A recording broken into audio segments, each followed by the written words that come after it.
Doug Hill, thanks for stopping in. You went to Utah Valley and Cal Baptist last weekend, and you told us beforehand 2 really tough teams turned out that way, a couple of losses for the Falcons. Yeah, we suffered 2 losses, but I think we grew. And I said last time you don't want to keep learning lessons, but Utah Valley was a very strong physical team. We ended up getting one of our outside backs hurt and actually broke his collarbone. So missed Kobe Stoop, part of the game. It's time for somebody else to step up. But what I will tell you is they may have outshot us, but I think we had the better quality chances, and we didn't finish. And I think I said something in a previous brief with you is you may not get a whole lot of shots, but if you get quality shots and put them away, you're going to win. And it was a winnable game until we went down a man. Also, we lost Jared Dove on a red card. So it's hard to play with 10 when you're down 1 goal. But we had chances, and the best thing is we created really nice ones. And I think we even played better on Saturday when we went out to Cal Baptist. Cal Baptist was a strong team. They're not eligible this year just because it's their last year sitting out because they're a Division II team going Division I. And they would be in the tournament. Nice to say that we're still ahead of them in points.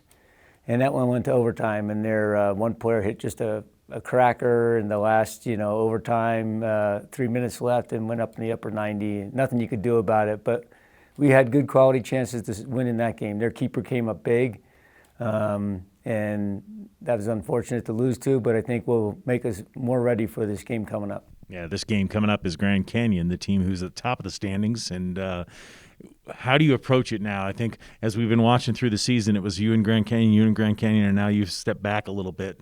But how do you approach this? You can really play spoiler to them, sort of.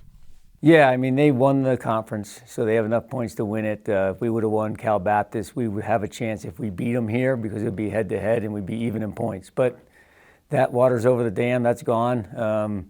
What you want to do is get a win, get some mojo going into the tournament. You want to keep, everybody firing on the same cylinders. And I think we've had more and more peak performances. I like the way our team's playing. I like what we show that we can score if we, just not get a couple extra lucky bounces, and it'll come our way. But we made some changes when we lost our outside back, and so we'll go into this game with a good game plan. And they're the favored going into the tournament, so you want to put a little knock on them and get close in this game. It's senior night, big night for our seniors. We got 6 of them. We're going to miss them. I can tell you if I was at another school, they'd be all back on my team next year as a grad student, like I played all year. This year, every team I played had grad students. But we don't get that opportunity. Our guys are going to go out and do great things. I'm just going to start from the back. Kainoa, likewise, he was our championship goalkeeper last year, and we expect him to start doing that. He's been doing it all year, but now it's tournament time. I think he's going to peak.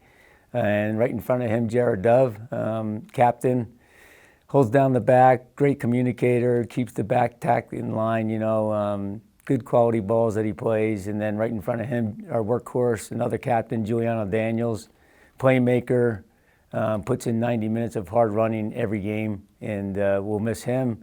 But he's going to keep adding fire. And these guys are playing for their last game every game now, once we hit tournament time. So, and then, we have our 3 forwards with Tristan Traeger being our leading scorer. And him and, Lathan Spafford are joining greatly up top right now. And Mike Nexu, he's just been coming on every game. So the best thing I can say is the Air Force is getting force multipliers. These guys are going to be great officers, going to do great things, just like they did in our program. They all didn't start when they were freshmen, but they grew. These are young men that are going to do great things. I couldn't be more proud of them, I kind of put them under my wing as, one of their father figures, and I couldn't be more proud of the 6 we have, and we're going to miss them. And then I just want to mention 3 managers we got. Sure. Dylan Stanley, Chris Spade, and Thomas Canati did a tremendous job. Never wanted to leave their buddies. They're great wingmen of their other senior classmates. Got to keep them, and they've been great for our program. Yeah. Talk to me about senior day on the whole. A lot of times senior days get moved, but this is the actual last game they will play on that stadium field. What is that feeling like? You've been there yourself.